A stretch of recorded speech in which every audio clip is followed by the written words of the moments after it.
He's a killer. He's a rock star. He's a shepherd? Hang on for the loop. 4, 3, 2, 1. Liftoff. We have a liftoff. I'm Ricky. I'm Jamie. Now, Jamie, would you say that David and Goliath is probably the top 10 most well-known Bible story? I'd say top 2. I bet when you hear the names David and Goliath, you'll automatically think, okay, I can check out. I know this story. Well, I'll make a deal with you today, Jamie. Make a deal with you, too. If you don't learn something new about David and Goliath today, I will eat my hat. I'd like to see that. Pop quiz, hot shots! All right. Hi, I'm Quizman. Let's talk about David and Goliath. The Bible says that Goliath stood 4 cubits in a span. By modern standards, this is believed to be what height? Do you guys know?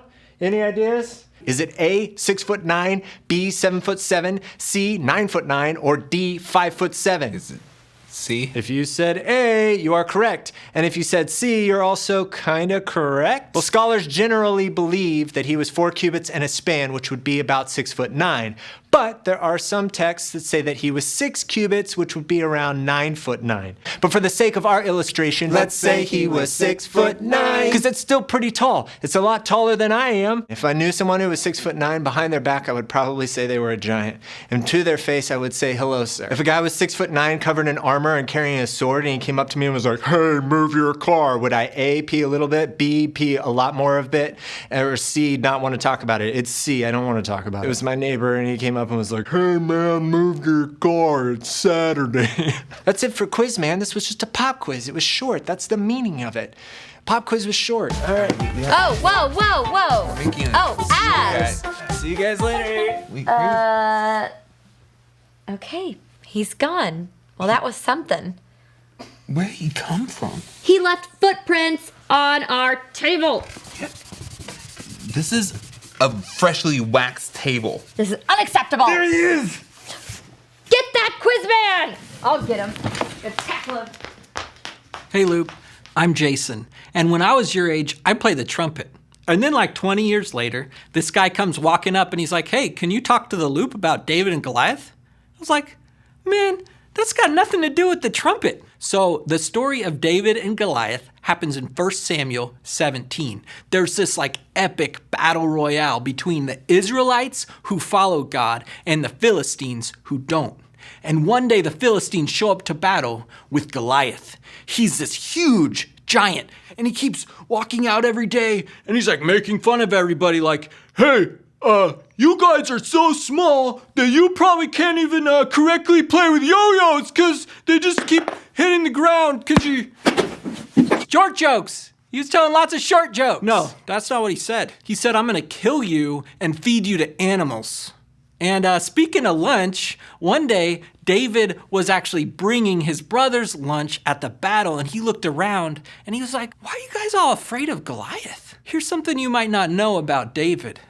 One time a bear was trying to kill a sheep and David called upon the Lord's strength and he said, not today, bear. And he did the same thing with the lion because David knew that God plus anyone is enough. And that's why he walked over to King Saul and he said, I'm gonna fight that Goliath. And that's why he told King Saul, I don't need your spear and your armor and stuff. And that's why he marched up to Goliath and he pulled out his slingshot and he put one little Wait a second, a slingshot? That's like the time I tried out for the middle school basketball team with nothing but trumpet skills.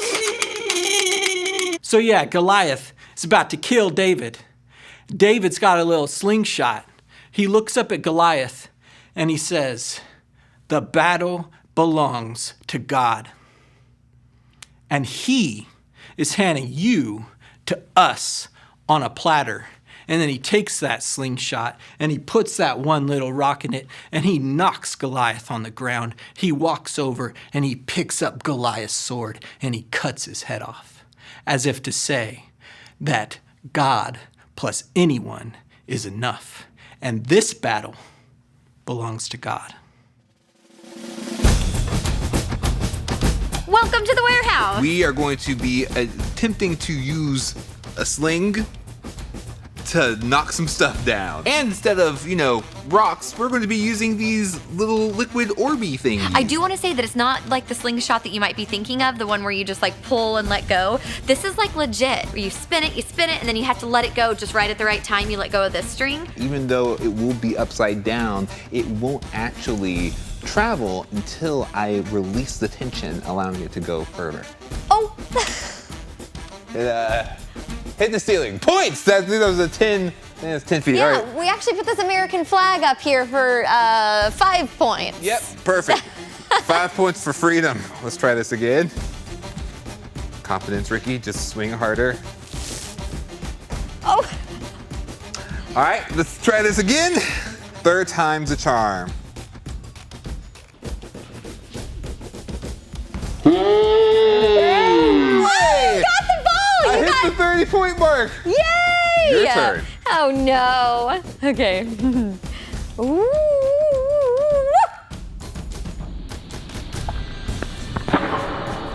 Hey, not bad. It just passed the, I'd say 25 mark. All right.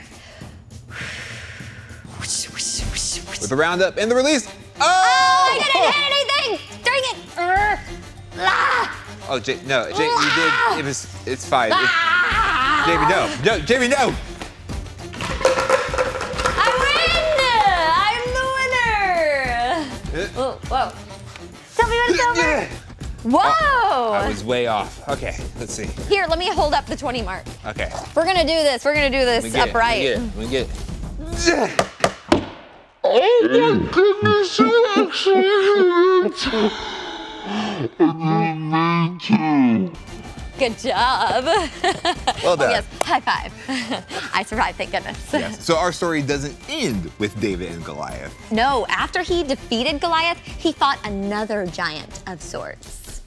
Can I tell you something?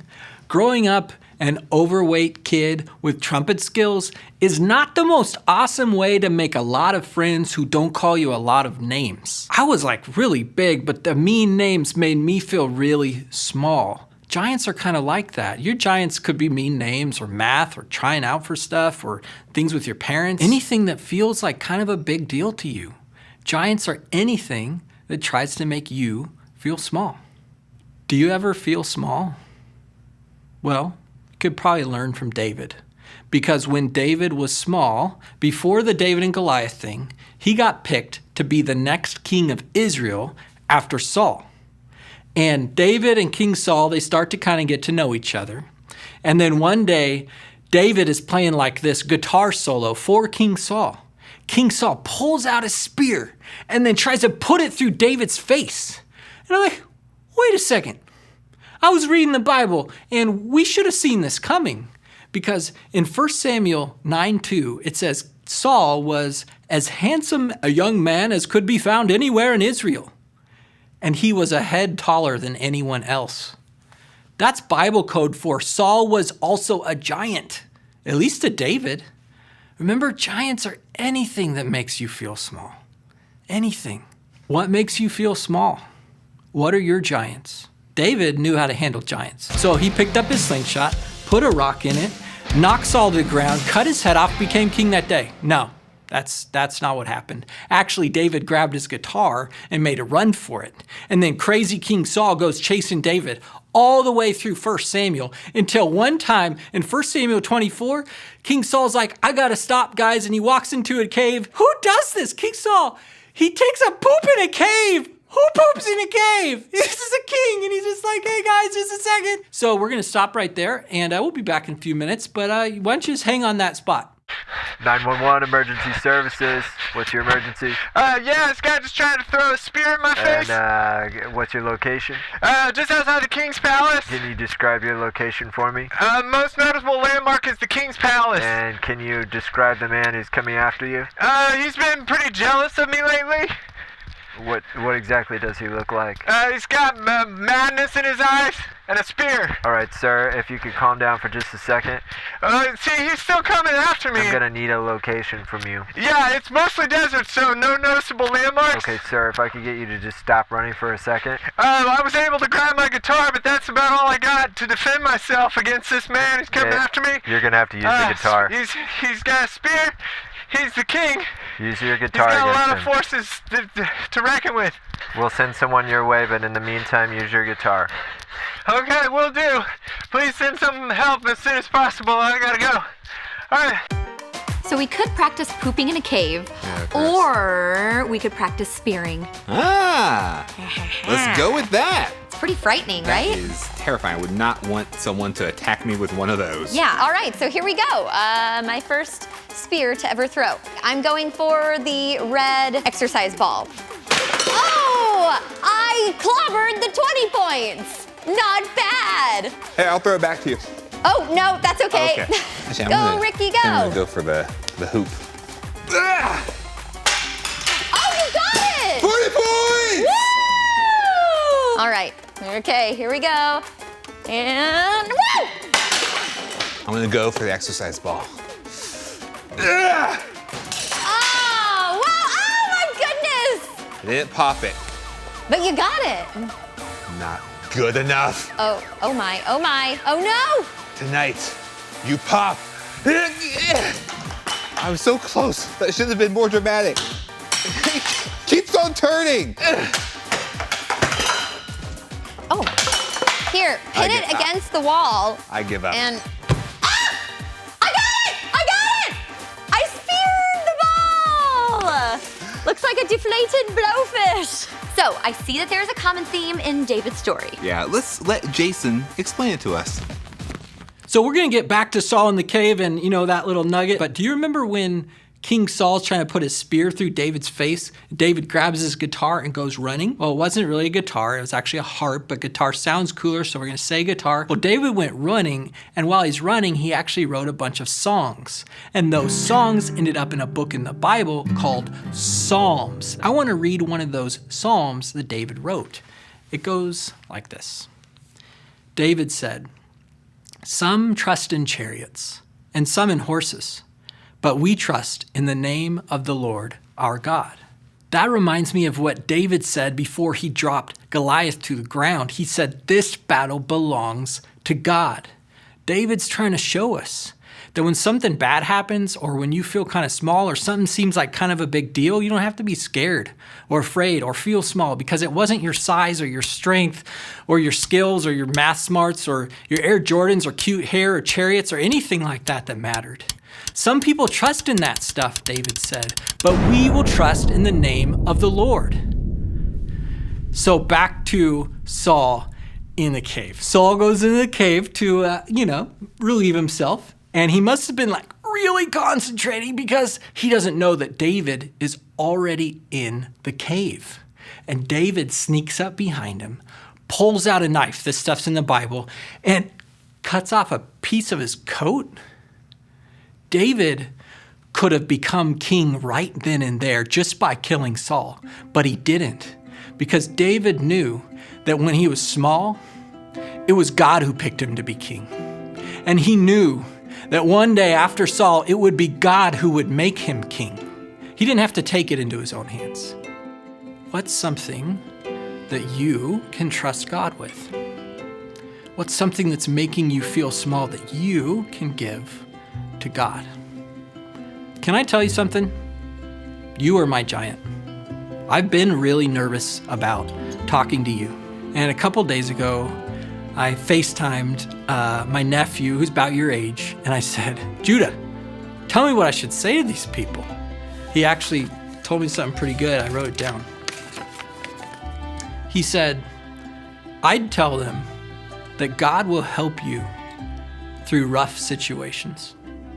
He will help you to find a way, even if it's not the way you thought of before." That's pretty good, Judah. Just like that time I somehow made the middle school basketball team. Because God plus anyone is enough. So do you have to eat your hat? Oh, I don't think so. You learned something new today, right? Something that you didn't know before. If you'd like to check the story out for yourself, the book of 1 Samuel is a great place to start. And we will link to another video telling you more about the story of David. You can trust God with your giants. You can trust God with anything. And if you think that the story of David was courageous, wait until the story we have for you next week. Oh, it's gonna be hot. And until next time, Enjoy the ride! Whoo-wee. That was a long episode. It was a very long episode, but a great episode. What do you want to do? Watch another episode. Oh, yeah, click right here. Watch another episode. Do it. Click right there. Do it. Click, click, click, click. No. Click, click. There's probably too many clicks. Just one. Just click. Click. It could be a slow kick.